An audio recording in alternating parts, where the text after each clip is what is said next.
Hare Krishna. So అందరికీ Bhagavad Gita class స్వాగతం. So మనం నిన్న 19 నుండి 31 శ్లోకం దాకా చూసుకున్నాము. సో ఈరోజు మనం 32 నుంచి మిగతా శ్లోకాలను చూడబోతాము. అంటే మనం ఇవాళ చూసే ముందర ఒకసారి మనం రివైజ్ చేసుకొని తర్వాత ఇవాళ శ్లోకంలోకి వెళ్తాం. సో ఒక విధంగా కృష్ణుడు 9 నుంచి 18 దాకా తన విశ్వరూపం గురించి ఆయన చెప్పడం జరిగింది. విశ్వరూపం వర్ణించడం అర్జునుడు ఆ విశ్వరూపాన్ని వర్ణిస్తూ ఉన్నాడు, లేదా దాన్ని చూస్తూ ఉన్నాడు. సంజయుడు వర్ణిస్తూ ఉన్నాడు. అయితే ఇప్పుడు 19 నుంచి 31 దాకా తన కాల రూపాన్ని చూపిస్తున్నాడు కృష్ణుడు. ఆ కాల రూపంలో ఎటువంటి కార్యాలన్నీ నడుస్తున్నాయో అవన్నీ కూడా చూపిస్తూ ఉన్నాడు అర్జునుడికి. ముఖ్యంగా వేల తలలు, ఆ తలలో వేల నోళ్ళు, ఆ నోళ్లలో దంతాలు, ఆ నోళ్ళ నుంచి జ్వాలాగ్ని విపరీతంగా బయటకి చిమ్ముకొని వస్తా ఉంది, అగ్ని అంతా. తర్వాత 19 నుంచి కనిపిస్తే కనుక ఇంకా అనేక మంది సైన్యంలో ఉన్నటువంటి అనేక మంది ద్రోణాచార్యులు, తర్వాత భీష్ములు, కర్ణుడు, అందరూ కూడా ఇంకా పాండవుల వైపు ఉన్నటువంటి కృష్ణదేవుడి పేరు కూడా వచ్చింది అక్కడ. ఆచార్యులు చెప్తున్నారు. సో పాండవుల వైపు చాలా మంది, అలాగే కౌరవుల వైపు మొత్తం అందరూ కూడా ఆయన దంతాల్లో, ఆయన నోట్లోకి వెళ్ళి ఏ విధంగా వాళ్ళందరూ కూడా చాలా విపరీతమైనటువంటి శోభకు వాళ్ళు గురవుతున్నారు. అవన్నీ చూస్తూ దేవతల సమూహం అంతా కూడా, ఇతర లోకాల్లో దేవతల సమూహాలు, మునులు, ఋషులు, వీళ్ళంతా కూడా చాలా భయంకరమైనటువంటి ఆందోళనకు వాళ్ళు గురవుతున్నారు. వాళ్ళంతా కూడా అర్జునుడు నిలవలేకపోతున్నాడు అనమాట. అసలు ఆ రూపాన్ని చూసి అసలు నువ్వు ఎవరివి అని అడుగుతున్నాడు అనమాట అర్జునుడు. అసలు ఎందుకంటే తన తన తన వంతుగా తాను చెప్తున్నాడు, నేను నేను ఆ రూపాన్ని చూసి నాకు చాలా భయం వేస్తా ఉంది, నేను చాలా ఆందోళన చెందుతున్నాను, దయచేసి దాన్ని ఎట్లయినా ఉపసంహరించుకో దాన్ని చెప్పేసి తన వరకు తాను ఆ భావాన్ని వ్యక్తం చేస్తున్నా కూడా ఎక్కడ కూడా తాను తన యథార్థ రూపానికి రావడం లేదనమాట. అప్పుడు అడుగుతున్నాడు, అసలు నువ్వు ఎవరివి, అసలు నువ్వు ఏ కార్యం కోసం వచ్చావు, నీ ఉద్దేశం ఏంటి అని చెప్పేసి స్వయంగా అర్జునుడు అడుగుతూ ఉన్నాడు. చేతులు జోడించి ప్రార్థన చేస్తూ ఉన్నాడు, ప్రణామాలు చేస్తున్నాడు అన్నమాట. పదే పదే ప్రణామాలు చేస్తున్నాడు.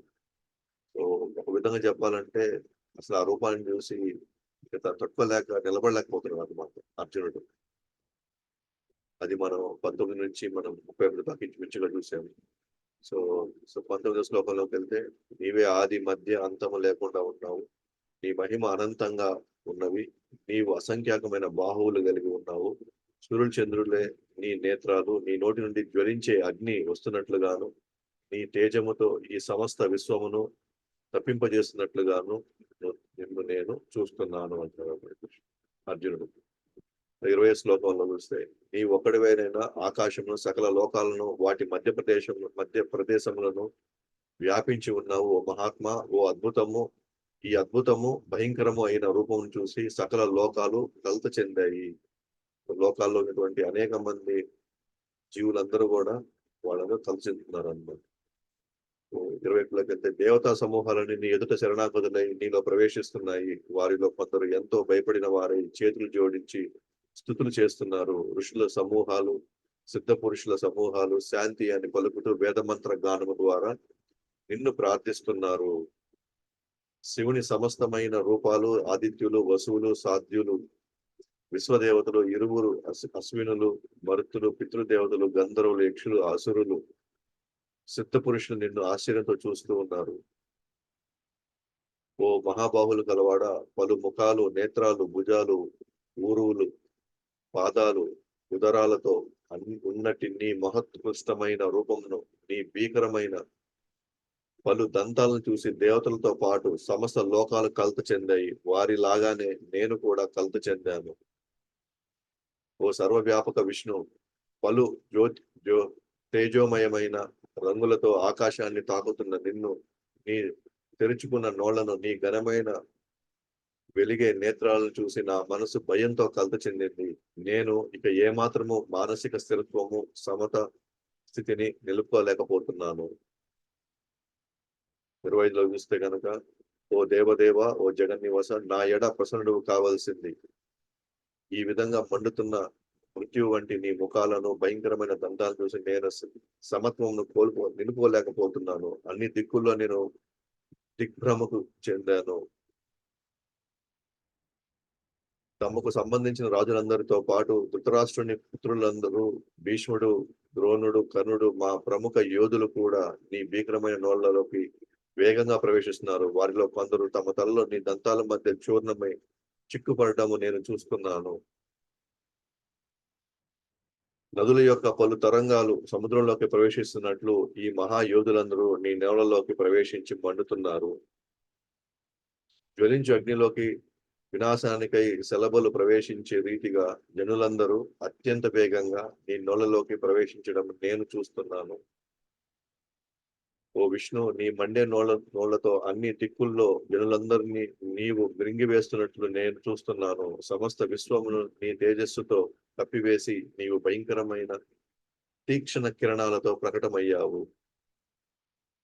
ఓ దేవదేవ, ఇంతటి భీకర రూపంలో ఉన్నట్టు నీవెవరో నాకు చెప్పవలసింది. నేను నీకు నమస్కరిస్తున్నాను. దయచేసి నా ఎడ ప్రసన్నుడవు కావలసింది. నీవు ఆది దేవుడవు. నీ కార్యమేమిటో నాకు తెలియదు కనుక నిన్ను గురించి నేను తెలుసుకోవాలని కోరుతున్నాను అని చెప్పి నేను మనం 31 శ్లోకం దాకా మనం చూసాం అనమాట. ఈరోజు అసలు నువ్వు ఎవరివి, నీ ఉద్దేశం ఏంటి, లేదా నీ కార్యాలు ఏంటి, దేనికోసం నువ్వు ఈ విధంగా ఇలాంటి ఒక రూపాన్ని నువ్వు ప్రదర్శిస్తున్నావు, అసలు నువ్వు ఈ రూపం ద్వారా నువ్వు ఏం చేయదలుచుకున్నావు అసలు అని చెప్పేసి అర్జునుడు అడగడము. సో ఇప్పుడు కృష్ణుడు దానికి సమాజం అనమాట 32 నుంచి 34 మధ్యలో. అయితే ఈ 32లోకి మనకి వెళ్ళే ముందర మనం నిన్నటి అంశం కానీ చూసుకుంటే, జరగబోయే ఏదైతే యుద్ధం ఉందో అది అర్జునుడు తెలియదు, కానీ కృష్ణుడు తెలుసు మన భవిష్యత్తు ఏంటి అనేది. ఎందుకంటే ఆయన కాలానికి అతీతమైనవాడు కాబట్టి కాలంలో ఆయనకి భవిష్యత్తు తెలుసు, వర్తమానం తెలుసు, పూర్వము తెలుసు. అదే మనకి 7:26 శ్లోకం అని చెప్పాడు అనమాట. అంటే అర్జునుడు తనకి సందేహంలో ఉన్నాడు భవిష్యత్తు ఏమవుద్దో. ఎందుకంటే కృష్ణుడు చెప్తున్నాడు ఒకవైపు ఈ విధంగా చేయమని చెప్పి, యుద్ధం చేయమని చెప్పి కృష్ణుడు చెప్తున్నాడు. కానీ మన అభిప్రాయాల మేరకు అప్పటి వరకు మనకున్నటువంటి అనుభవం కావచ్చు, మనం చదివినటువంటి శాస్త్రాలు, మన తోటి వాళ్ళు మనకు చెప్పినటువంటి ఎన్నో విషయాలు, వాటి మీద మనం ఒక అభిప్రాయం మనం ఏర్పాటు చేసుకుంటాం మనం. సో అర్జునుడు ఒక అభిప్రాయంలో ఉన్నాడు, కానీ కృష్ణుడేమో దాన్ని లేదు నువ్వు చంపేయమంటున్నాడు, యుద్ధంలో ఉన్న వాళ్ళని చంపమంటాడు. కానీ కృష్ణుడేమో లేదు లేదు నేను ఎలా చంపేది వాళ్ళని, పైగా వాళ్ళ పెద్దవాళ్ళు వాళ్ళంతా కూడా అని చెప్పేసి అంటున్నాడు. ఎందుకనంటే ఒక పక్కేమో భవిష్యత్తు ఏం జరగబోతుందో అని అర్జునుడికి ఒక విధంగా ఒక కలత చెందుతున్నాడు అనమాట. ఎందుకంటే వీళ్ళ వల్ల నాకు పాపం అంటుకుంటుందేమో, దీనివల్ల నా వల్ల లోకాలన్నీ కూడా సమస్తం నాశనం అయిపోతాయేమో, సరే లైక్ కుటుంబ వ్యవస్థలన్నీ కూడా ఈ లోకంలో ఉన్నటువంటి అన్ని వ్యవస్థలు నాశనం అయిపోతాయేమో అని తను ఒక విధంగా సందేహిస్తున్నాడు, లేదా భయపడుతున్నాడు.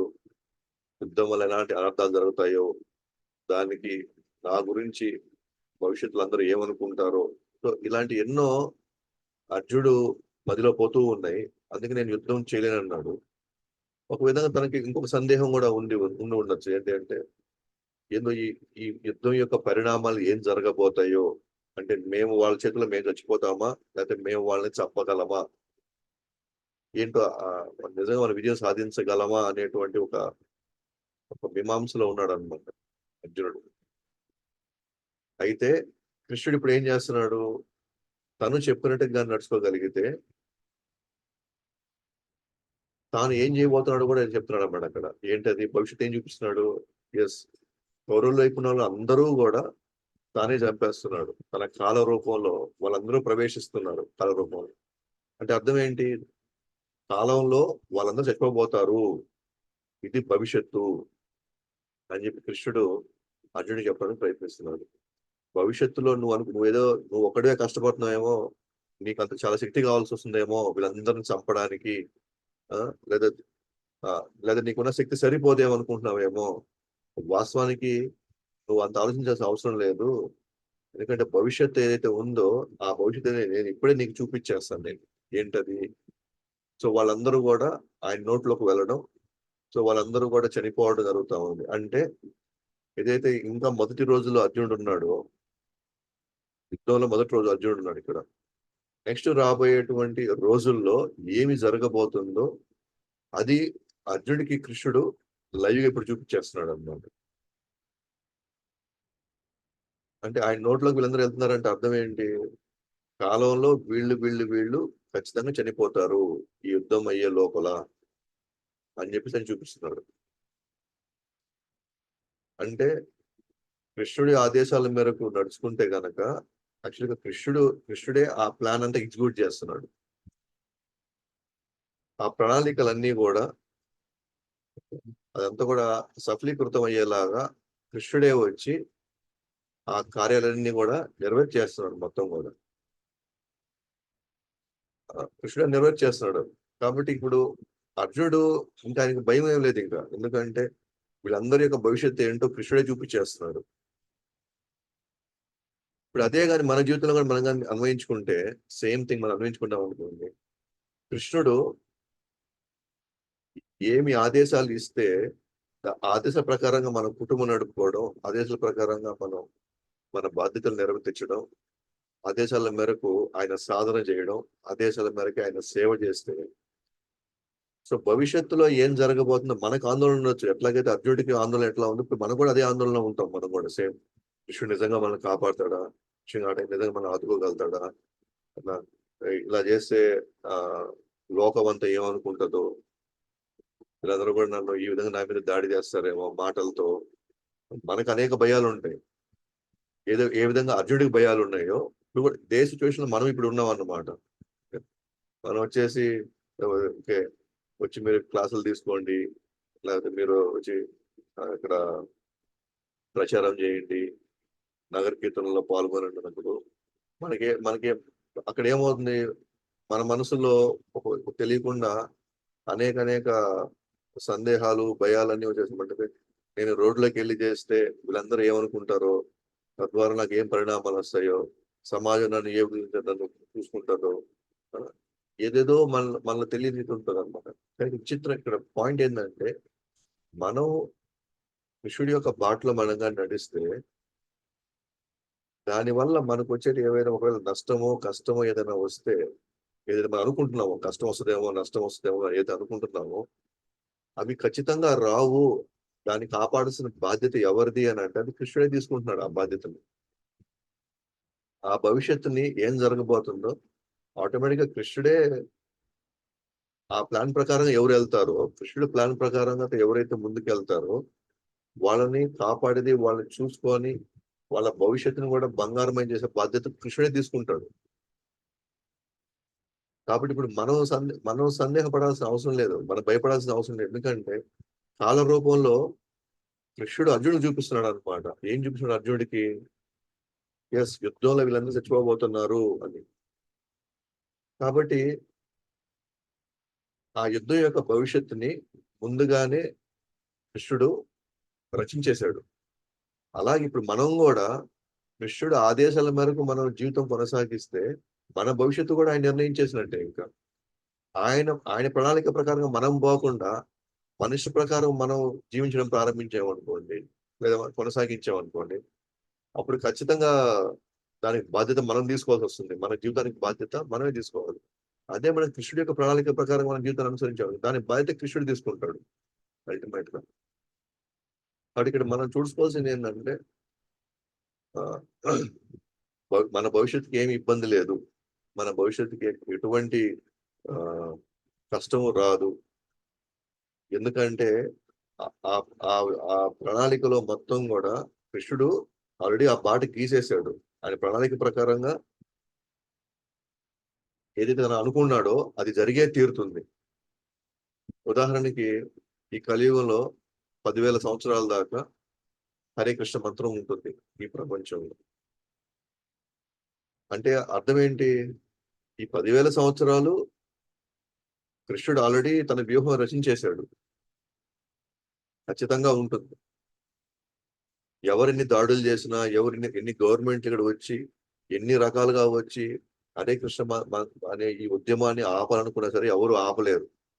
ఎందుకనంటే అది కృష్ణుడి ప్లాన్ లో భాగం. అందుకే ఎలాగైతే కృష్ణుడి ప్లాన్ లో ఎలాగైతే యుద్ధం అనేది ఖచ్చితంగా ఉందో, ఎందుకంటే అర్జునుడు యాక్చువల్లీ కృష్ణుడు కోరుకున్నాడు యుద్ధం కావాలని కంపల్సరీగా.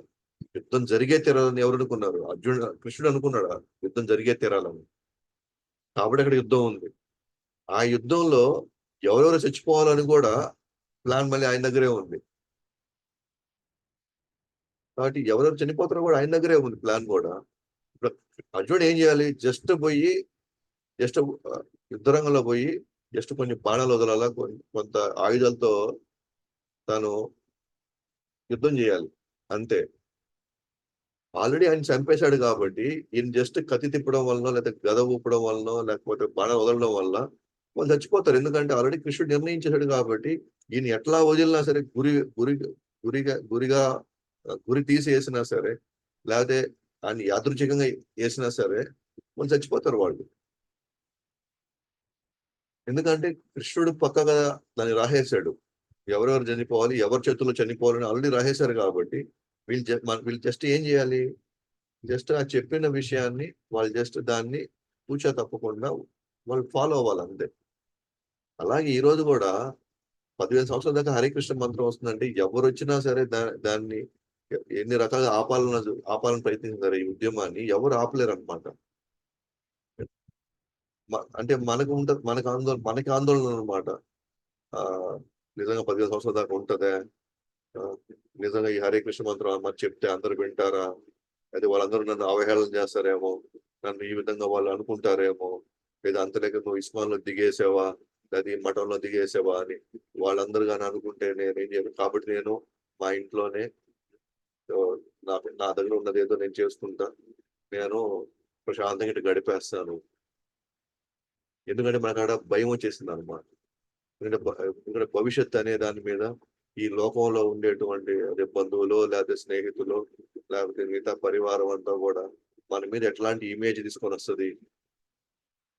కాబట్టి ఇక్కడ పాయింట్ ఏంటంటే భగవంతుడు నిర్ణయించాడు కాబట్టి ఎట్టి పరిస్థితిలో కూడా మనం దానికి కానీ మనం కోఆపరేట్ చేసి కానీ మనం కానీ ఈ ఉద్యమంలో మనం కూడా పాల్గొంటే, మనం జస్ట్ ఊరికనే మనం చేయగలిగింది మనం చేస్తున్నప్పుడు ఆటోమేటిక్ గా దానికి కావాల్సిన సక్సెస్ ఏదైతే ఖచ్చితంగా వస్తుంది సక్సెస్ అక్కడ. ఎందుకంటే ఆయనే రాసేశాడు ఈ హరే కృష్ణ మంత్రం అనేది ఈ 15 సంవత్సరాలు ఉండాలి అనేది ఆయన రాసేశాడు.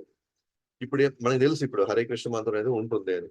సో ఉంటుంది కాబట్టి మన వంతు బాధ్యతగా మనం కానీ ఈ హరే కృష్ణ మంత్ర ప్రచారంలో కానీ, భగవద్గీత భాగవత ప్రచారంలో అది ఏ రూపంలో మనం తీసుకెళ్ళినా సరే మనకు ఖచ్చితంగా సక్సెస్ వస్తుంది అక్కడ. తద్వారా కొన్ని వందల మందికి మనం వేయడం వల్ల ఆయన ప్లాన్ లో మనం కూడా మనకి ఒక చిన్న మనకు ఒక చరిత్ర ఉంటది అనమాట. దాంట్లో మనం పెద్దగా వేల మందిని, లక్షల మందిని మనం మార్చలేకపోవచ్చు ఆచార్యుల్లాగా. కానీ మన పాత్ర మనం పోషించాం కదా. మనకు దొరికిన ఈ 10 సంవత్సరాలు, 20 సంవత్సరాలు, 50 సంవత్సరాలు మనం చేయలేని కొంచెం చిన్న ప్రయత్నం మనం చేసినప్పుడు మనం ఆయన యొక్క వ్యూహంలో లేదా ఆయన ప్రణాళికలో మనం కూడా ఒక చిన్న బాధ్యత మనం తీసుకొని మనం చేసేమనుకోండి, అప్పుడు భగవంతుడు తృప్తి పడితే మన భవిష్యత్తు గురించి మనకు ఎందుకు డోకా అయింది, మన భవిష్యత్తు మనం ఎందుకు భయపడాలి? అప్పుడు మనం దేనికోసం భయపడుతున్నాం?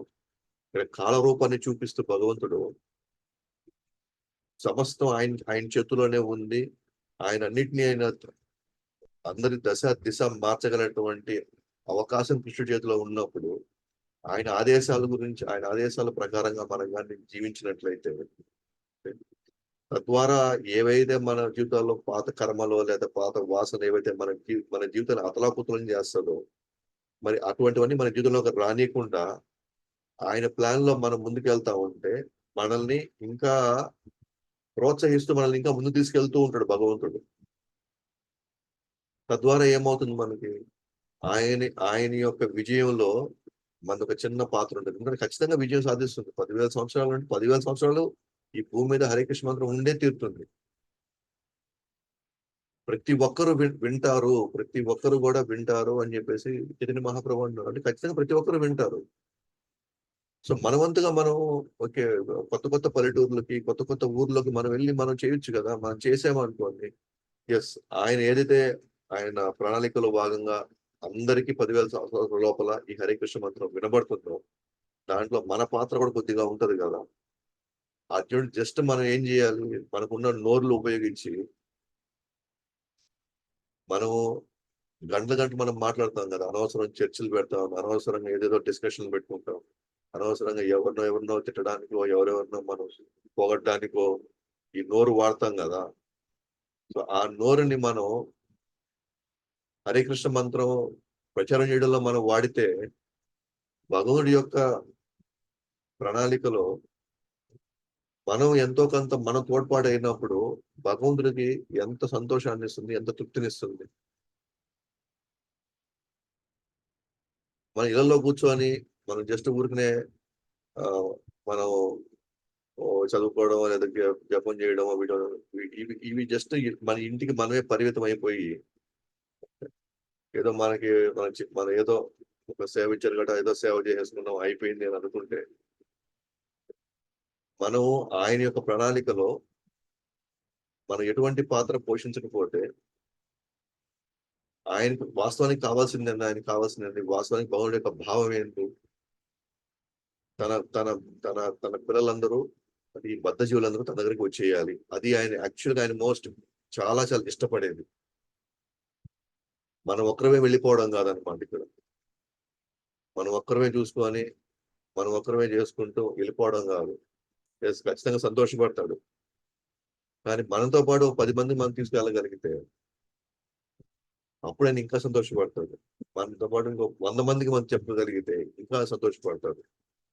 బెస్ట్ ఎగ్జాంపుల్ ఏంటి, 18వ అధ్యాయంలోనే లాస్ట్ చివరి శ్లోకాలు, ఎవరైతే ఈ భగవద్గీతని 10 మందికి అందిస్తారో వాళ్ళు నాకు అత్యంత ప్రియ సేవకులు, వాళ్ళకంటే మించిన ఇంకా సేవకుడు ఇంకా లేడు అనేటప్పుడు అర్థం ఏంటప్పుడు అంటే, ఆయన వ్యూహం అంతా కూడా ఎన్ని వందల వేల కోట్ల మందిని ఆయన దగ్గరికి చేర్చగలిగితే ఆయన అత్యంత ఆనందాన్ని, సంతోషాన్ని, ఆయన అత్యంత ఆనందాన్ని, సంతృప్తిని ఆయన పొంది అనుగ్రహం మన మీద కురిపిస్తాడు అన్నమాట. సో అదే ఇక్కడ కృష్ణుడు అర్జునుడు చెప్పడానికి ప్రయత్నిస్తున్నాడు.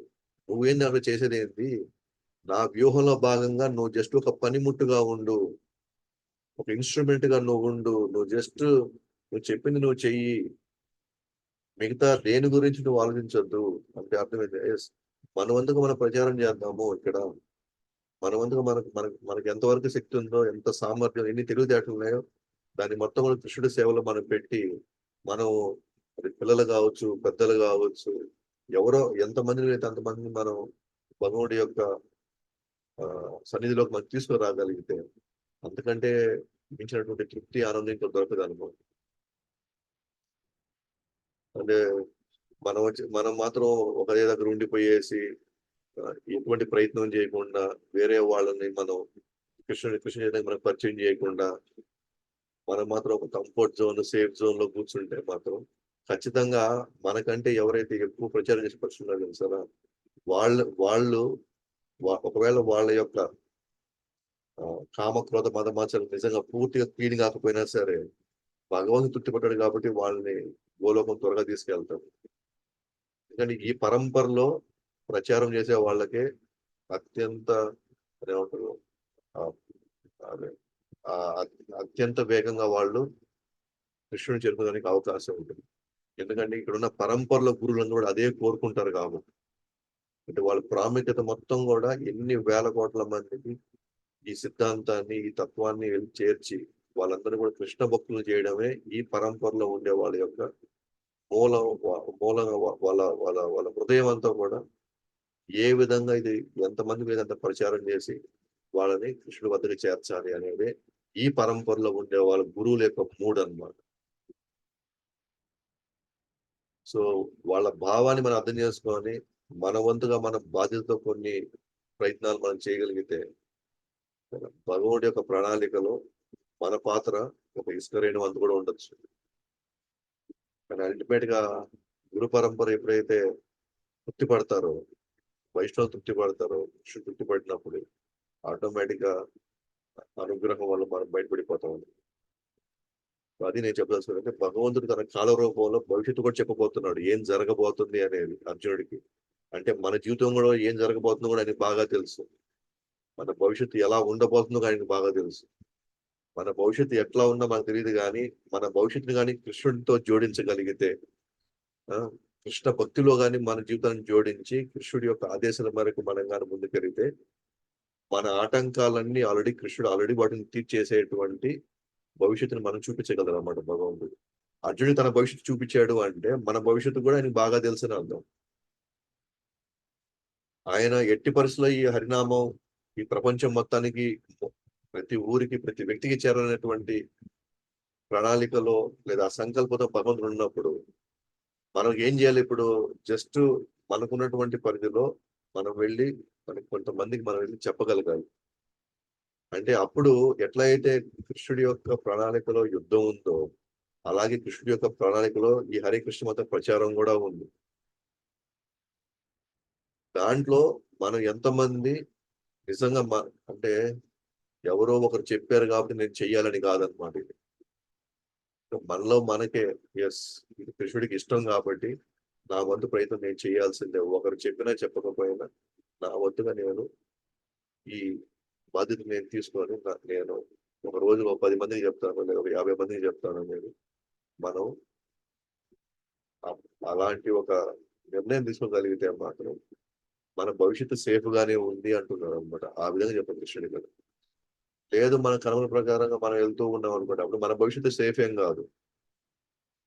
మన స్వార్థం కోసం మనం జీవించడం, లేకపోతే ఏదో విధంగా ఎటువంటి మన జీవితం గడిపేయడానికి మనం ప్రయత్నించడం, దానివల్ల మనకు పెద్ద ప్రయోజనం లేదండి. కృష్ణుడి యొక్క ప్రణాళికలో మన పాత్ర ఎంత తీసుకోగలిగితే దానికంత బంగారు భవిష్యత్తు ఉంటుందన్నమాట. కాబట్టి 32వ శ్లోకంలో సో ఇది కొంచెం ఎలాబరేట్ చేయాల్సిన పరిస్థితి ఎందుకు వచ్చిందంటే, అర్జునుడికి తన భవిష్యత్తు చూపిస్తున్నాడు కృష్ణుడు. అలాగే మన భవిష్యత్తు కూడా అట్లాగే ఉండబోతుంది. ఎప్పుడు కృష్ణుడు చెప్పినట్టుగా మనం జీవించగలిగితే, కృష్ణుడు కోరినట్టుగా మనం ప్రచారం చేయగలిగితే. లేకపోతే ఇప్పుడు అర్జునుడు గాని రాంగ్ స్టెప్ తీసుకున్నాడు అనుకోండి. ఇప్పుడు ఆయన గాని నిజంగా యుద్ధం వదిలేసి ఏదో భయంతోనో, ఏదో ఆందోళనతో తీసుకుంటే అప్పుడు అతని భవిష్యత్తు ఎలా ఉండబోయేదప్పుడు?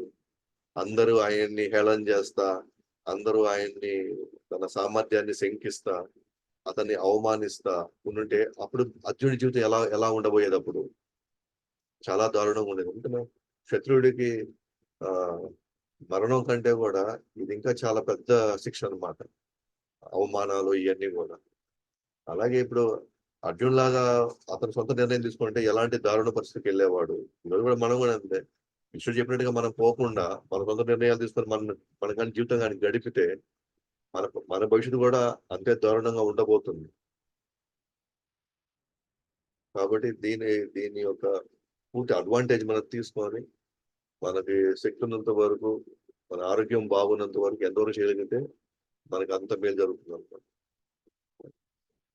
సో 32లో శ్రీ భగవానువాచ కాలోస్మి లోకక్షయకృత్ ప్రవృద్ధో లోకాన్ సమాహృతమిహ ప్రవృత్తః హృతేऽపి త్వం న భవిష్యంతి సర్వే ఏవ స్థితా ప్రత్యునకేషు యోగః.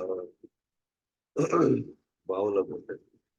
శ్రీ భగవానుడు పలికాడు, లోకముల మహా వినాశకారి అయిన కాలమును నేను జనులందరినీ నశింపజేయడానికే నేను ఇక్కడికి వచ్చాను. నీవు తప్ప ఇరువైపులా ఇక్కడ ఉన్నటి సైనికులందరూ చెప్పబడతారు. ఎవరు నువ్వు అని అడిగినప్పుడు అర్జునుడు, నువ్వు ఎవరివి అని అడిగినప్పుడు, అసలు నువ్వు దేనికోసం ఇక్కడికి వచ్చావు? ఏం చేద్దాం అనేటువంటి ఏం చేద్దామని నువ్వు అనుకుంటున్నావు? అని అర్జునుడు ప్రశ్నించినప్పుడు, దానికి భగవంతుడు చెప్తున్నాడు, నేను లోకమును మొత్తాన్ని వినాశం చేసేటువంటి కాలాన్ని, జనులందరిని నశింపజేయడానికి ఇక్కడికి వచ్చాను. సాధారణంగా జీవులందరూ గూడా వాళ్ళందరూ గూడా మరణించడం జరుగుతుంది అల్టిమేట్‌గా. అయితే ఈ యుద్ధంలో మాత్రం నీవు తప్ప అంటే పాండవుల వైపున కొంతమంది తప్ప, ఇరువైపులా ఇక్కడ ఉన్నట్టు అందరు సైనికులు గూడా చంపబడతారు. వాటి భాష్యంలోకెళ్తే, అర్జునుడు అడిగిన ప్రశ్నకు కృష్ణుడు నేను కాలాన్ని లోక వినాశకుడిని, పైగా సర్వం వ్యాపించి ఉన్నాను, నేను కాలంగా కీర్తించబడ్డాను. మొత్తం లోకాలన్నీ వినాశనం అయిపోతాయి కాలంలో. కాలంలో భాగంగా సృష్టి నుంచి ఆ, సృష్టి ఆరంభం నుంచి కానీ సృష్టి అంతవరకు మనం వెళ్తే కీచ్ వదిలిపెట్టాడు అనమాట భగవంతుడు. ఆ కీచ్ వదిలిపెట్టినప్పుడు ఆ కీ నడుస్తున్నంత వరకు ఈ కాలం నడుస్తూ ఉంటుంది. ఎప్పుడైతే కీ ఆగిపోతుందో ఆటోమేటిక్ గా కాలం కూడా ఆగిపోతుంది. సో అంటే భగవంతుడి యొక్క ఆధీనంలోనే ఈ మొత్తం నడుస్తా ఉంది. ఆ ప్రకృతిలో జరిగే మార్పులన్నీ కూడా భగవంతుడి యొక్క కాల రూపాన్ని సూచిస్తా ఉంది. కాలంలో చాలా మార్పులు వస్తా ఉన్నాయి అన్నమాట. ఒకప్పుడు సపోజ్ ఈ గూడూరులో ఒక 500 సంవత్సరాల క్రితం ఇక్కడ ఏమీ ఉండకపోయి ఉండొచ్చు, మొత్తం పొలాలు ఉండొచ్చు. సో కాలక్రమంలో ఇక్కడ పెద్ద చెరువు కూడా అయి ఉండొచ్చు. మార్పులు జరుగుతా ఉంది. ఆ తర్వాత నెమ్మదిగా ఒక చిన్న, మళ్ళీ కాలక్రమంలో ఎక్కడో ఒక చిన్న గ్రామం అయి ఉండొచ్చు.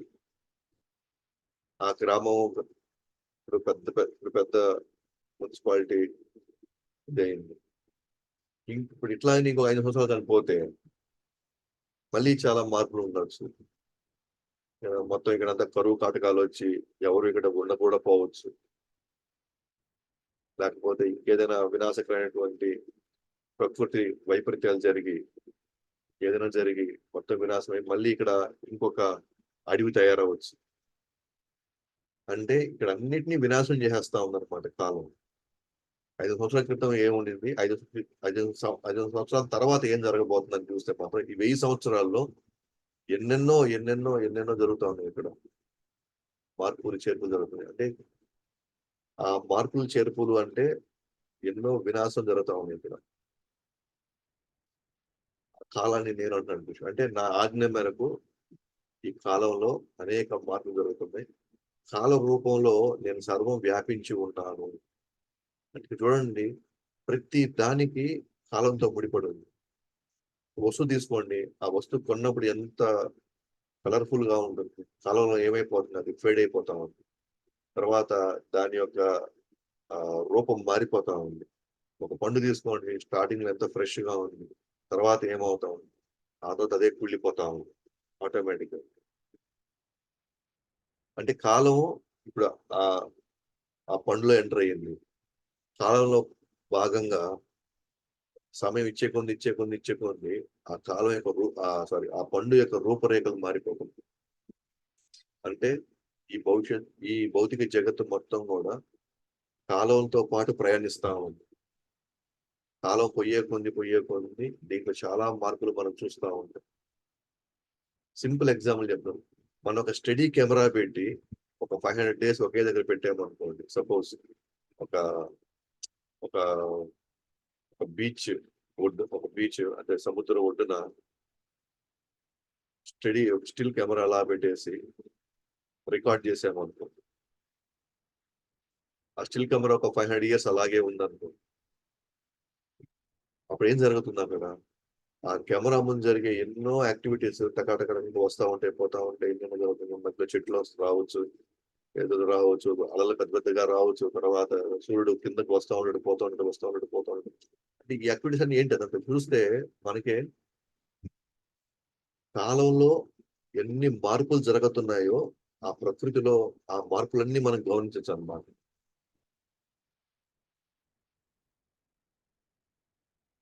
అంటే ఒక చెప్పాలంటే కాల రూపం అక్కడ ఉంది. ఆ కాల రూపము ఇవన్నీ చేపిస్తా ఉందన్నమాట. ఈ జరిగే కార్యాలన్నీ కూడా కెమెరా ముందు జరిగేటువంటి రకాలటువంటి కార్యాలన్నీ కూడా కాల రూపం చేస్తా ఉందన్నమాట. అంటే కృష్ణుడు చేస్తా ఉన్నాడు వాటన్నిటిని. ఎన్నో పరిణామాలు జరుగుతా ఉన్నాయి. పరిణామాలని ముందు వెనక అటు ఇటు అని తిరుగుతా ఉన్నాయి. అంటే చూడండి, అంటే కాలంలో వినాశం జరుగుతా ఉంది ఇదంతా కూడా. అంతిమంగా ఫైనల్ గా వినాశనమే కదా, అల్టిమేట్ గా లయం అయిపోతుంది మొత్తం. అల్టిమేట్ గా మొత్తం వెళ్ళి మళ్ళీ మహావిష్ణు యొక్క గర్భంలోకి వెళ్ళిపోతా ఉంది. అంటే కాల రూపంలో ఎంత ప్రభావం ఉందో చూడండి. కాబట్టి నేను కాలంగా కీర్తించబడ్డాను. నా కార్యము దుర్యోధనుడు మరి ఇతరులు రింగివేసి నాశనం చేయడం అని నువ్వు అర్థం చేసుకోవాలి. ఏంటి నీ కార్యం ఏంటి అని అడిగాడు కదా అర్జునుడు. అసలు నువ్వు ఎవరు? అసలు నీ కార్యం ఏంటి? ఏం చేయడానికి వచ్చావు నువ్వు అసలు అంటే చెప్పాడు. నా కార్యం దుర్యోధనుడు మరి ఇతరులను మింగివేసి మరియు నాశనం చేయడం అని నువ్వు అర్థం చేసుకోవాలి. నా కార్యం యొక్క పరిణామం మీరు మరి కొందరు తప్ప మిగిలిన వారందరూ మరణిస్తారు. ఈ శ్లోకం మరో విధంగా కూడా అన్వయించవచ్చు. ఒకవేళ అర్జునుడు నేను యుద్ధం విరమించితే వీరందరూ ఎలా మరణిస్తారు అని ఆయన అడుగుండొచ్చు. నేను చచ్చిపోతే మరి ఈ యుద్ధం యొక్క పరిణామాలు ఎలా ఉండబోతాయి అంటే మనం అనుకున్నాం అప్పుడప్పుడు. నేను లేకపోతే ఎంత జరుగుతుంది, నేను లేకపోతే ఎవరు చూసుకుంటారు వీళ్ళందరినీ, నేను లేకపోతే ఎవరు వీళ్ళందరినీ కాపాడుకుంటారు, నేను లేకపోతే వీళ్ళందరి గతి ఏమైపోద్ది అని అప్పుడప్పుడు మనం చాలా చాలా మొత్తం మన వల్లే ఇదంతా జరుగుతుంది మనం భ్రమలో ఉన్నాం చూసారా. ఆ భ్రమని ఇప్పుడు తొలగిస్తున్నాడు కృష్ణుడు. ఎందుకంటే మనం చేసినా చేయకపోయినా, మనం ఉన్నా లేకపోయినా ఈ కాలంలో అన్ని జరుగుతూనే ఉంటాయి.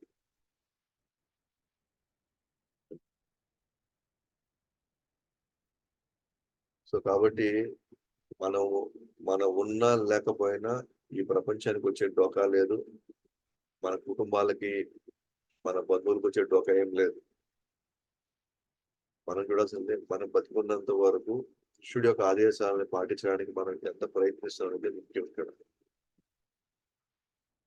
సో అతి పెద్ద మాయ ఏంటంటే నేను లేకపోతే ఇదంతా ఏమైపోయి ఉన్నో ఇదంతా ఏం జరుగున్నో నేనున్నాను కాబట్టి ఇదంతా నడుస్తున్నాయి. నేను కాబట్టి వీళ్ళందరూ బతుకున్నారు, వీళ్ళందరూ హాయిగా ఉన్నారు అనేటువంటి బ్రహ్మను చూసారా. అదే అతి పెద్ద మాయ. అది నేను ఉన్నా లేకపోయినా ఇక్కడ ఎవ్వరికి ఎటువంటి ఇబ్బంది ఉండదు అనమాట. ఇక్కడ ఉన్నంత వరకు మన భవిష్యత్తును మార్చుకునేలాగా మన యొక్క కార్యాలు ఉండాలి. మన భవిష్యత్తు ఎందుకంటే అద్భుతంగా ఉండేలాగా ఇప్పుడు మనం కార్యాలు చేస్తే అప్పుడు భవిష్యత్తు అద్భుతంగా ఉంటుంది. కాబట్టి ఇక్కడ కృష్ణుడు అంటున్నాడు, నువ్వు యుద్ధం చేయకపోయినా వారు చంపబడతారు, నేను కాల రూపంలో వారిని నాశనం చేస్తాను. ఎవరెవరు చనిపోతారు? భీష్ముడి వైపు ఉన్న వారితో సహా ఇరువైపులా మరణిస్తారు. వాస్తవానికి వారందరూ యుద్ధానికి మునిపే చనిపోయారు. కానీ యుద్ధం వదిలేస్తే ధర్మాన్ని వీడిన వాడు అవుతావు. ఇప్పుడు మనం కృష్ణుడికి సహకరిస్తే మనం ధర్మం వైపు నడుస్తాము. కృష్ణుడి గారిని ఒక ప్రణాళికలో మనం లేవనుకోండి, మనం ధర్మాన్ని వీడిన వాళ్ళు అవుతాము. మనం ధర్మాన్ని పాటించడం లేదు అప్పుడు. కృష్ణుడు చెప్పిన ప్రకారంగా మనం జీవితం నడిపితే, కుటుంబాన్ని నడుపుకుంటే, లేదా వ్యవస్థ నడిపితే అప్పుడు మనం ధర్మాన్ని పాటించినట్టు. దానికి మనం విరుద్ధంగా మనం మనిషి ప్రకారం మనం వ్యాపారాలు చేసుకొని, మనిషి ప్రకారంగా మన కుటుంబాలు నడుపుకొని, మనిషి ప్రకారం మనం జీవించడం అది ఖచ్చితంగా మన ధర్మానికి విరుద్ధంగా వెళ్తున్నట్టు ఇదంతా కూడా. ఎందుకంటే ఆడ అర్జునుడు తన ఇష్ట ప్రకారం తను వెళ్ళేసి హాయిగా ఏదో ఏదో ఒక సన్యాసమో లేకపోతే ఏదో తీసుకోవాలనుకున్నాడు ఆయన. ఆయన ఏమనుకున్నాడు? సన్యాసం తీసుకుని ఆయన ధర్మాన్ని పాటించినట్టు కానీ ఆయన అనుకున్నాడు. కానీ తను చేయవలసిన యాక్చువల్ కార్యక్రమం ఏంటి? అక్కడ యుద్ధం చేయాలి అక్కడ. అలాగే జీవుడి యొక్క అసలైన ధర్మం ఏంటి అంటే కృష్ణుడి యొక్క ఆదేశాలను పాటించడమే జీవుడి యొక్క ధర్మం అని. ఆ ధర్మాన్ని మనం విడిన వాళ్ళు అయినప్పుడు అప్పుడు మన భవిష్యత్తు కూడా ఏమవుతుంది? కాలంలో మన వినాశనం చేయండి, మన భవిష్యత్తులో మళ్ళీ మన కర్మలకి మళ్ళీ మనం బాధ్యత తీసుకోవాల్సిందే అంట. కాబట్టి అర్జునుడు వివిధ రూపాలను ప్రదర్శించిన కృష్ణుడిని చూసి అయోమయంలో పడ్డాడు. అందుకే కృష్ణుడిని ఆయన కార్యమేమి అని అడిగాడు. సో కాల రూపం బ్రాహ్మణులు కూడా నాశనం చేస్తుంది. ఎస్, అందరూ పోతారు దాంట్లో. కథోపనిషత్తులో ఈ విషయం చెప్పబడింది అనమాట. కాబట్టి కాలం అందరినీ నాశనం చేస్తుంది. భగవంతుడి కోరిక కాబట్టి అది ప్రకృతి నియమం అవుతుంది. భగవంతుడి యొక్క ప్రణాళికలో భాగంగా అందరినీ నాశనం అయిపోతారు ఇక్కడ. ప్లస్ అదే భగవంతుడి కోరిక ఏమైంది ఇక్కడ, అదే ప్రకృతి యొక్క నియమం కూడా అదే. ప్రకృతి ఫాలో అవుతుంది. భగవాను కోరిక మేరకే ప్రకృతిలో మార్పులు జరుగుతాయి. అది మనం ఇక్కడ 32వ శ్లోకంలో చూసాం. సో 33వ శ్లోకంలో తస్మాత్ త్వముత్తిష్ట యశో లభస్వ జిత్వా శత్రూన్ భుంక్ష్వ రాజ్యం సమృద్ధం మాయైవైతే నిహత పూర్వమేవ నిమిత్త మాత్రం భవ సవ్యసాచిం. అందుకే లేచి యుద్ధ సన్నిధుడవై కీర్తిని గడించు, నీ శత్రువులను జయించి సమృద్ధవంతమైన రాజ్యంను అనుభవించు. నా ఏర్పాటు చే వారు ఇదివరకే మరణించారు. ఓ సవ్యసాచి, యుద్ధంలో నీవు కేవలము పనిముట్టుకు కావలసింది. అందుకే లేచి యుద్ధం చేయి. ఫస్ట్ లో 2వ అధ్యాయం చెప్తున్నాడు, 3వ అధ్యాయం చెప్తున్నాడు, 4వ అధ్యాయం చెప్పాడు, 5వ అధ్యాయం చెప్పాడు. లేచి యుద్ధం చేయి, లేచి యుద్ధం చేయి. అప్పుడు ఏం చెప్పాడు? సకామ కర్మతో అలాగే చెప్తున్నాడు, నిష్కామ కర్మలు అదే చెప్పాడు. స్వధర్మం అయినా సరే నువ్వు యుద్ధం చేయాల్సిందే అని చెప్పాడు. ఇవన్నీ వదిలేసి నీకు పాపం అనుకుంటుందని అంటే అప్పుడు మాటల్లో చెప్పి చూశాడు. నీకు ఇదే బెస్ట్ అని చెప్పినా కూడా ఎక్కడో సందేహాలు అలాగే ఉండిపోయినాయి. చేయొచ్చా చేయకూడదా ఏంటి ఇదంతా ఆలోచిస్తా ఉన్నాడు. ఇప్పుడు ప్రాక్టికల్ గా చూపించాడు మన కృష్ణుడు. నువ్వు జస్ట్ నేను చెప్పాను కాబట్టి నువ్వు చెయ్యి, కీర్తి నువ్వు తీసేసుకో. ఇంకా ఎవరు చేసి ఈ కురుక్షేత్ర యుద్ధంలో ఎవరు ద బెస్ట్ ఫైటర్ అంటే అర్జునుడు అని చెప్పేస్తారు. ఎవరైనా సరే టక్కని పాండవులందరూ ఫైట్ చేశారు. పాండవుల వైపు ఉన్నటువంటి సైన్యం ఎవరైతే ఆయన వైపు ఉన్నారో వాళ్ళందరూ కూడా ఫైట్ చేశారు. మరి వాళ్ళు ఎవరికి పేరు రాలేదే? భీముడు చేశాడు, ధర్మరాజు చేశాడు, నకుల సహదేవుడు చేశాడు, అందరూ చేశాడు. దుష్యద్యుమ్నుడు చేశాడు, అభిమన్యుడు చేశాడు, చాలా మంది చేశారు. కానీ అర్జునుడికి మాత్రమే పేరు ఎందుకు వచ్చింది?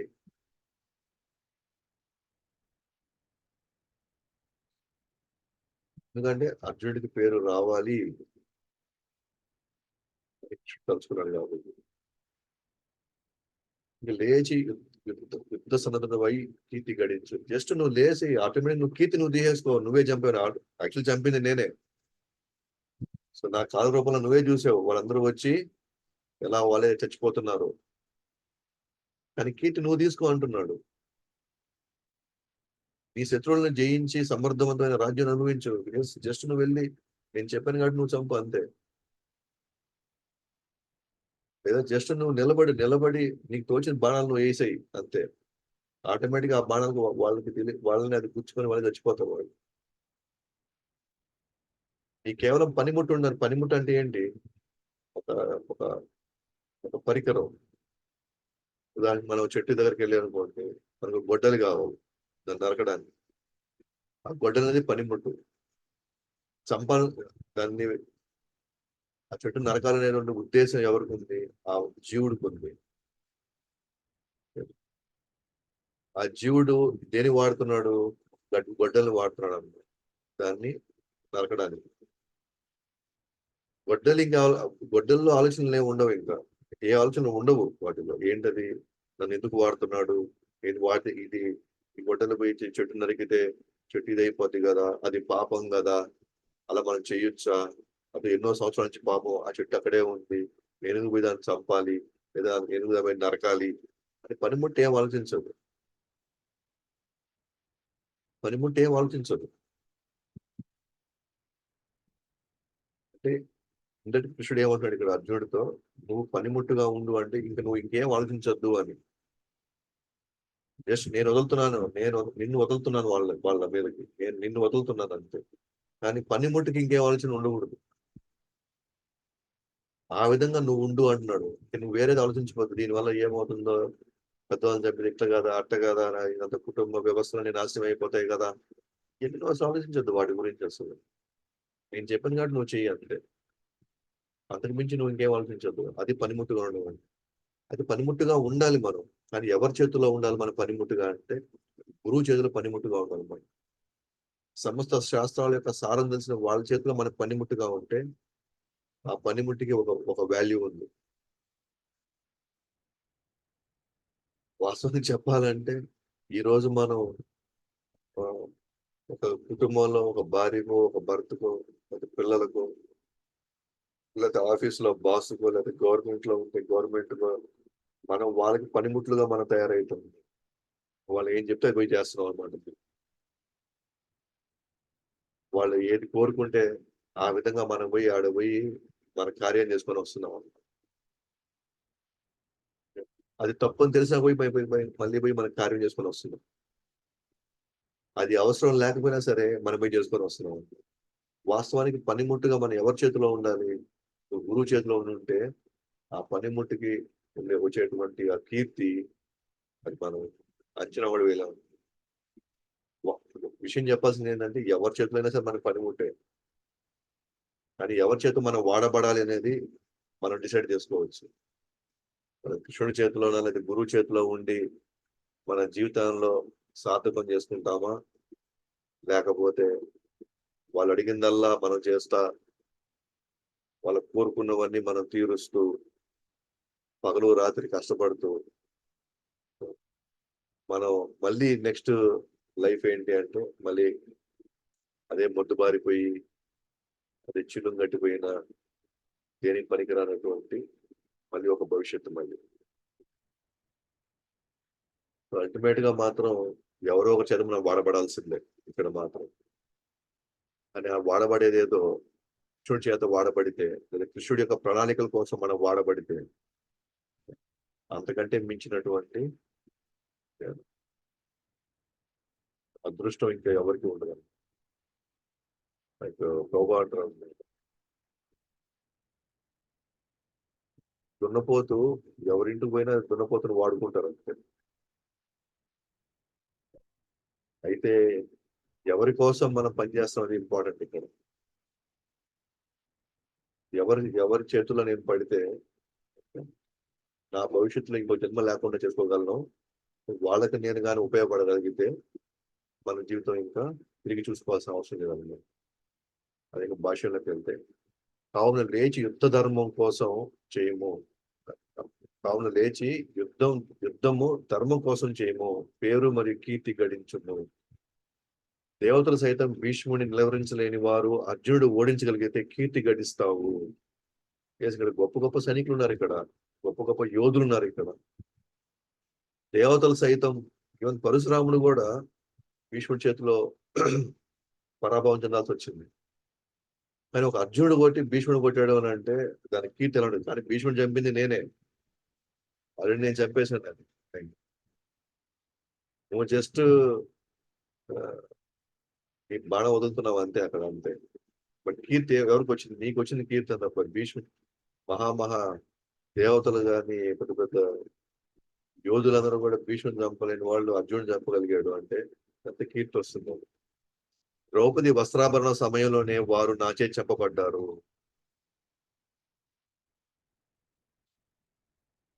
ఎవరెవరైతే కౌరవుల వైపు ఉన్నారో, కౌరవుల వైపు ఉండి ఎవరైతే ద్రౌపది జరిగేటువంటి ఈ పరాభవం అయితే ఉందో, ఈ అవమానం ఏదైతే ఉందో, ఎవరైతే ఆపలేకపోయారో ఆ రోజే కృష్ణుడు డిసైడ్ చేసేసాడు. వీళ్ళందరినీ ఒక సైడ్ పంపించాడు, వీళ్ళందరినీ ఒక సైడ్ ఉండమని చెప్పాడు. ఉండేలాగా వాళ్ళ ప్రణాళికలు సిద్ధం చేశాడు. ఆటోమేటిక్ గా నెక్స్ట్ దానికి ప్రతీకారంగా కృష్ణుడు యుద్ధాన్ని నడిపాడు అన్నమాట. ఈ పాయింట్ ఆఫ్ లో కూడా మన గురించి ఆలోచించండి. మనం ఆలోచిస్తూ ఉంటాం ఏంటంటే నేను చేస్తున్నాను, మా కుటుంబం ఇంకా మారలేదు, లేకపోతే వాళ్ళు మారలేదు, వీళ్ళు ఇలాగే ఉన్నారు, అలాగే ఉన్నారు, ఏం చేస్తే వాళ్ళు కోపడతారు. మనం భక్తి చేస్తున్నదే భక్తిలో ఏదైనా మనం ముందు వెనకాల అటు ఇటు చేస్తే వాళ్ళు మారలేదు, వాళ్ళు మారకపోవడం వల్ల నాకు చాలా ఆందోళనగా ఉంది, నాకు చాలా కష్టంగా ఉందని మనం చెప్పుకుంటూ ఉంటాము. చూడండి, భగవంతుడు అని తలుచుకుంటే నిజంగా ఒక భక్తుడి యొక్క ఆవేదనని, మన ఆవేదనని రైట్ వేలో కానీ మనం కానీ కృష్ణుడిగా చెప్పగలిగితే మనం నిజంగా హృదయాంతరంలో నుంచి మనం భగవంతుని ప్రార్థించగలిగితే ఒక ద్రౌపది కోసం ఆమె పడిన అవమానానికి పెద్ద మహా సంగ్రామం ఆయన నడిపాడు ఆయన. అలాంటి నిజంగా మనం నిజంగా కోరుకుంటే అంటే మన భక్తికి అనుకూలించేలాగా సహకరించేలాగా వీళ్ళందరూ మారాలి అని మనం నిజంగా భగవంతుని ప్రార్థిస్తే లేదా మన సేవలో సిన్సియారిటీ ఉండి మన తపనగాను ఉండి నిజంగా నేను సేవ నేను చేయలేకపోతే నాకు ఊపిరాడదేమో నిజంగా అంత తీవ్రతగాను ఉంటే ఒక ఒక ద్రౌపది కోసం ఒక మహాయుద్ధమే సంగ్రామం జరిగి భగవంతుడు వాటిని సెట్ చేసినప్పుడు మన కుటుంబాలు సెట్ చేయలేడా లేదా మన కర్మలు సెట్ చేయలేడా లేదా మన ఆటంకాలని ఆయన దాటించలేడా?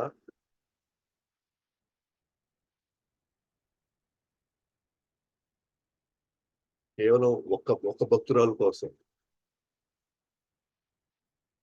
సో ఆ భక్తురాలు నివేదించినటువంటి విధానం, ఆమె ప్రార్థించినటువంటి విధానం, ఆమె క్షోభకు గురయ్యి కంప్లీట్ గా భగవంతుడికే ఆమె అర్పించుకున్నటువంటి విధానం అని ఏ స్థాయికి కదిలించింది కృష్ణుడిని. ఒక పెద్ద యుద్ధానికి ఆయన ప్రణాళిక రచించాడు. సో అప్పుడే డిసైడ్ చేశాడు కృష్ణుడు, వీళ్ళు ఈ విధంగా అవ్వాలి, వీళ్ళ వీళ్ళ వీళ్ళ గతి ఇంతే, వీళ్ళ భవిష్యత్తు ఇట్లా అని అప్పుడే నిర్ణయించాడు. సో వారందరూ తోలు బొమ్మల్లా నీకు పేరు గడించడానికి యుద్ధం చేస్తున్నారు. వాళ్ళంతా కీలు బొమ్మల్లాగా నీకు పేరు ఇవ్వడానికి వాళ్ళందరూ ఉన్నారు అక్కడ.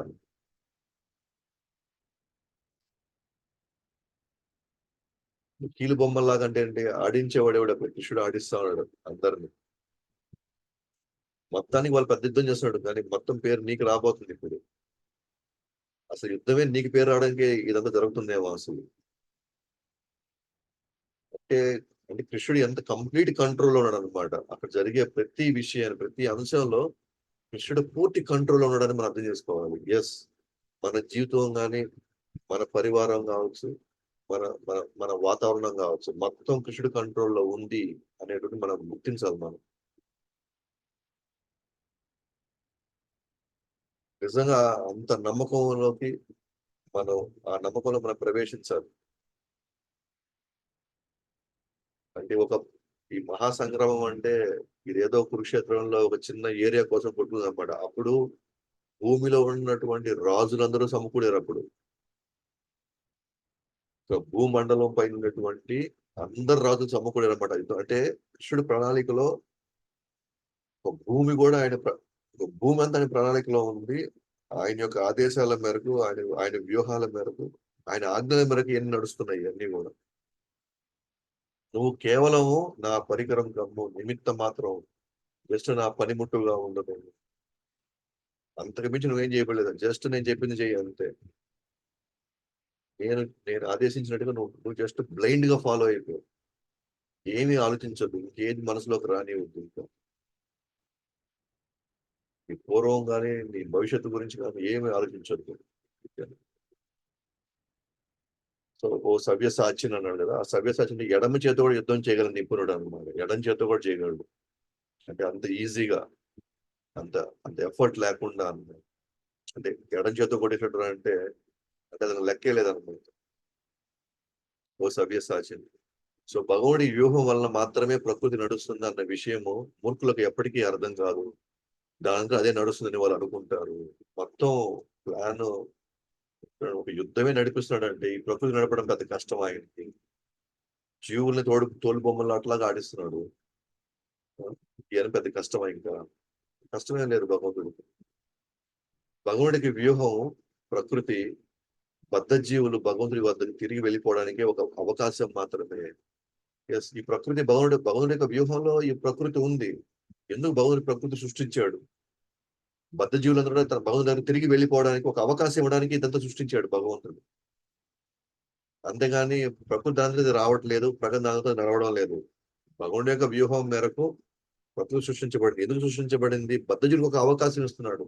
మన తప్పులు మనం తెలుసుకొని మళ్ళీ మనం సరి చేసుకొని మళ్ళీ మనం తిరిగి మనం భగవానుడి వైపు వెళ్ళిపోవడానికి ఒక అవకాశం ఏంటి. కాబట్టి ఆయన ప్లాన్ లో ఇది భాగంగా ఇది వచ్చింది, కానీ ప్రకృతి మాత్రం దానంతా అదే తయారయ్యి దానంతా అదే ఇక్కడ అన్ని వాటి కార్యాలు చేసుకోవట్లేదు అనమాట. ఈ వ్యూహం ఎవరు అర్థం చేసుకున్నా కృష్ణ చైతన్యం పెంపొందించుకోవడం తెలివైన కార్యము. అర్థం చేసుకున్నారు అనుకోండి, ఎస్, ఇది బద్ధజుడికి ఒక అవకాశం దొరికింది తను తాను మార్చుకోవడానికి అనే అది కానీ అర్థమైతే అప్పుడు తనకు అర్థమవుతుంది అనమాట. ఎస్, అట్లయితే నేను ఇప్పుడు కృష్ణుడి యొక్క వ్యూహం మేరకు నేను నడుచుకోవాలి అని, కృష్ణుడు చెప్పినట్టుగా నేను జీవించాలి అనే విషయం అర్థమవుతుంది.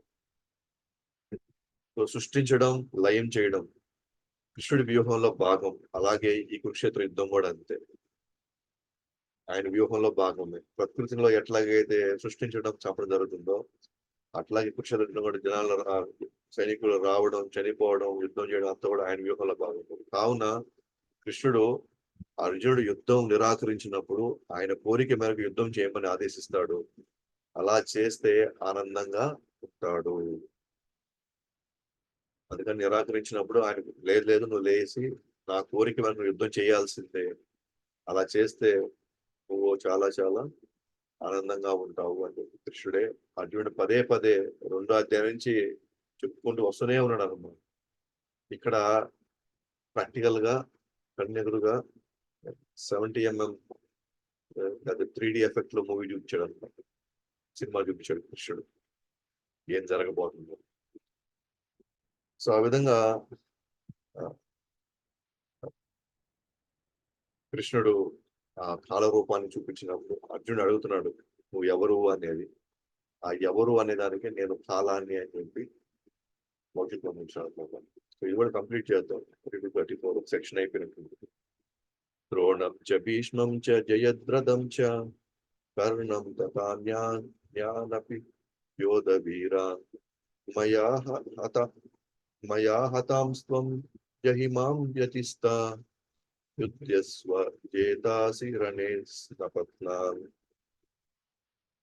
ద్రోణుడు, భీష్ముడు, జయద్రథుడు, కర్ణుడు, ఇతర యోధులు ఇదివరకే నాదే నశింపజేయబడ్డారు. అందుకే వారిని వధించు, కలత చెందకు, కేవలం యుద్ధము చెయ్యి. యుద్ధంలో నీ శత్రువును నీవు జయిస్తావు. సో అర్జునుడు 2వ అధ్యాయంలో తన విజయం సందేహాన్ని వ్యక్తం చేశాడు. ఎస్, ఏం జరగబోద్దో తనకు తెలియకుండా తను కంగారు పడుతున్నాడు, భయపడుతున్నాడు. సో దానికి సమాధానంగా ఈ శ్లోకంలో ద్రోణుడు, భీష్ముడు మొదలగు వారిని పేరుకే చంపమని, విశ్వరూపంలో ఇది వరకే వారిని చంపానని తెలపడం జరుగుతుంది.